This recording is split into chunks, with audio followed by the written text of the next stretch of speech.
یہ دو حدیثیں آپ نے یاد رکھنی ہیں۔ پہلی حدیث کون سی؟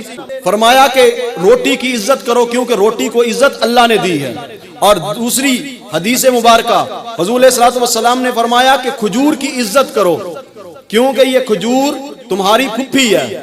یہ جو کھجور ہے نا، یہ آپ کی پھپھو ہے، کیونکہ اسے اس مٹی سے پیدا کیا گیا جس مٹی سے حضرت آدم علیہ السلام کو پیدا کیا گیا تھا۔ آدم علیہ السلام کی مٹی سے جو پیدا ہو کھجور، اس کی عزت کی اللہ کے رسول تلقین کر رہے ہیں۔ جو آپ کی سکی پھپھی ہے اس کی عزت کیوں نہیں ہوگی؟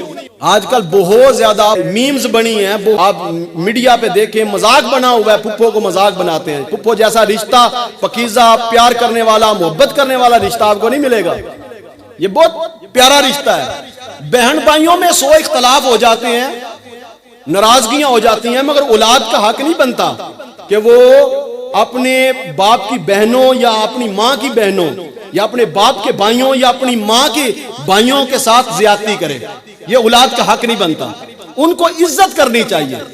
جب کھجور کی عزت کا حکم ہے اس لیے کہ وہ ہمارے باپ آدم علیہ السلام کی مٹی سے بنی ہے، جس مٹی سے آدم علیہ السلام بنے اسی مٹی سے وہ کھجور بنی، اس کی عزت کا حکم ہمیں دیا جا رہا ہے۔ تو جو ہمارے باپ کی سکی بہن ہے ہمیں اس کی بھی عزت کرنی چاہیے۔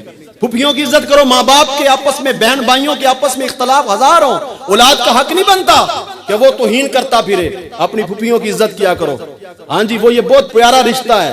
نہ پھپھیوں کی بے حرمتی کرنی ہے، نہ خالاؤں کی بے حرمتی کرنی ہے، اور نہ ماموں کی بے حرمتی کرنی ہے، نہ چاچو کی بے حرمتی کرنی ہے۔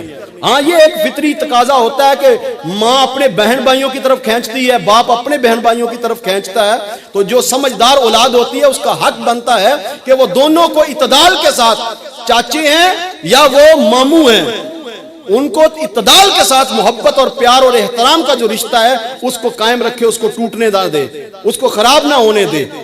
آپ نے ماموں کی بھی عزت کرنی ہے، آپ نے چاچو کی بھی عزت کرنی ہے، خالاؤں کی بھی عزت کرنی ہے، اور پھپھو کو بھی عزت کرنی ہے۔